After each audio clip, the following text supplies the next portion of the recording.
जो भी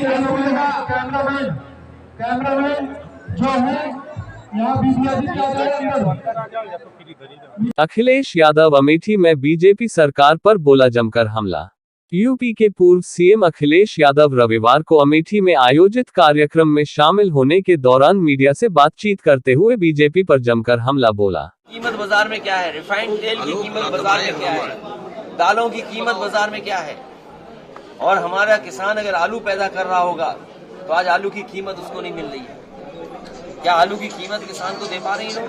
न खाद समय पर, न डीएपी समय पर, न कीटनाशक दवाइयां समय पर। इन्होंने किसान को बर्बाद कर दिया। आय बोलते थे दोगुनी कर देंगे आय, आज किसान पूछ रहा है कि आय दोगुनी कब होगी? महंगाई बढ़ गई लेकिन आय दोगुनी नहीं हुई। अभी आपने विधानसभा में सुना होगा, बीजेपी के लोग कह रहे हैं कि 4% केवल बेरोजगारी बची है, 4%, 4.2%।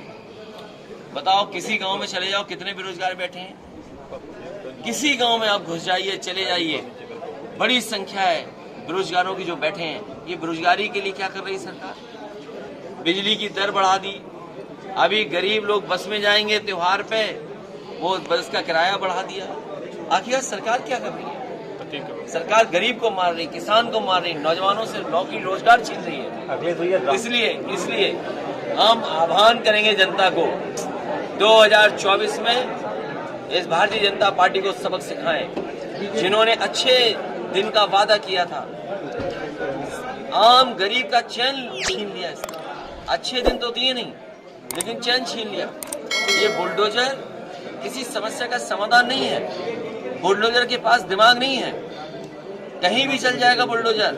अभी सुना था मैंने कि अमेठी में भी बुलडोजर चला था। वो लोग जो बीजेपी को वोट डाल के आए थे वो सड़कों पे खड़े थे बुलडोजर के खिलाफ।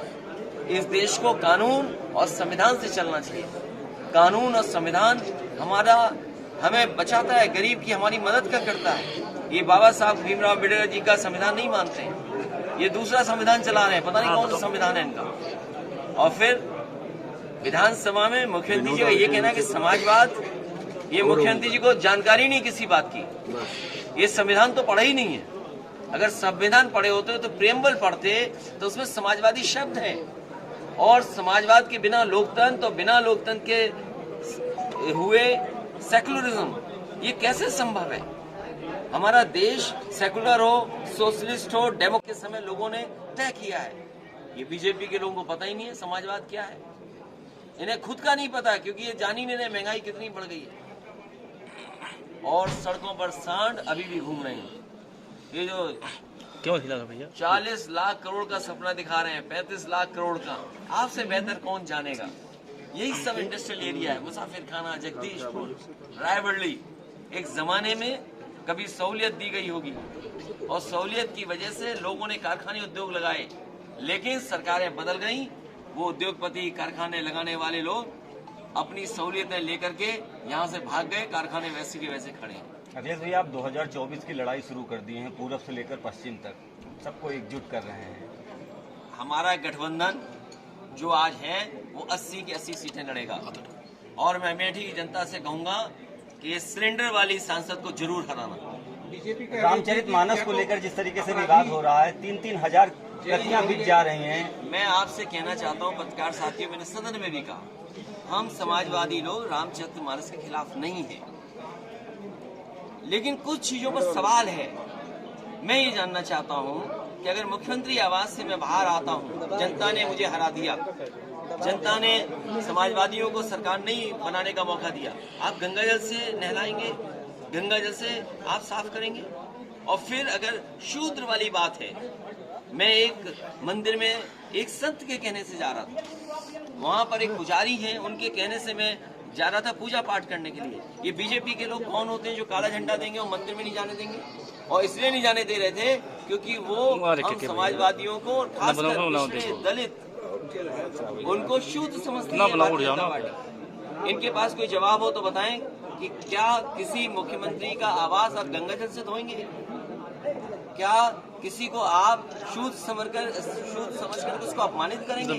और मैंने उदाहरण दिया, उदाहरण दिया मैंने, गैलीलियो थे साइंटिस्ट, एस्ट्रोनॉमिस्ट, मैंने सदन में कहा, उन्होंने ये बात कही चर्च के सामने कि सूरज का चक्कर धरती लगाती है, लेकिन चर्च ये बात कहता था कि धरती का चक्र सूर्य लगाता है। ये बात उन्हें नहीं पसंद आई, उसको सजा दी गई साइंटिस्ट को, उसकी जान चली गई। लेकिन 400 साल के बाद वहां के लोगों ने माफी मांगी कि जो फैसला उस समय था वो गलत फैसला था। मुख्यमंत्री जी आपको कहते हैं कि उन्होंने 1 डिस्ट्रिक्ट 1 प्रोडक्ट दिया, आपने 1 डिस्ट्रिक्ट 1 अपराधी दिया है।